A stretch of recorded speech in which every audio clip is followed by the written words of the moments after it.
the Carpathian Mountains had swallowed them whole.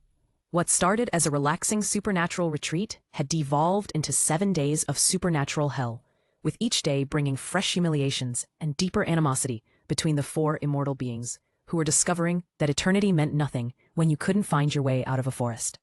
Harriet Blackthorne, a witch whose family lineage traced back to the Salem incidents, on the winning side of course, thank you very much, sat hunched over a pitiful collection of soggy twigs that refused to acknowledge her existence, let alone burst into flame. Her usual arsenal of fire spells, weather magic, and general reality bending had been reduced to the magical equivalent of a damp matchbook. Water dripped steadily from her once pristine auburn hair onto her designer hiking boots, boots that now looked like they'd been through a blender filled with mud and regret. "This is absolutely unconscionable," she declared, her cultured accent cracking with exhaustion. "I have commanded storms, Wesley. Commanded them. I once made it rain toads for 3 days straight, just because a village priest annoyed me at market.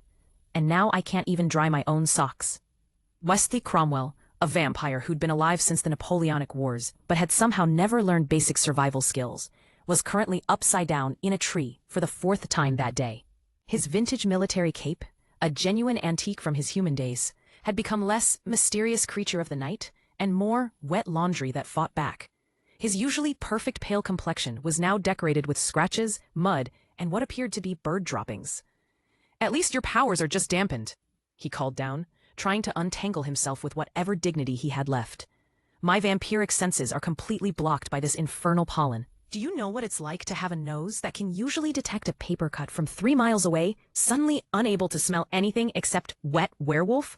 "Hey," Vera Moonhowl snarled from across their pathetic excuse for a campsite. The werewolf was currently in her human form, but her supernatural strength meant that when she got angry, things tended to break. Unfortunately, in their current situation, breaking things only made their problems worse. She'd already snapped 2 potential shelter poles, shredded their only decent tarp with her claws during a frustration-induced partial transformation, and put a very inconvenient hole through their water purification tablets. "Don't blame me for your delicate vampire constitution," she continued, wringing out her sleeping bag with enough force to squeeze wine from grapes.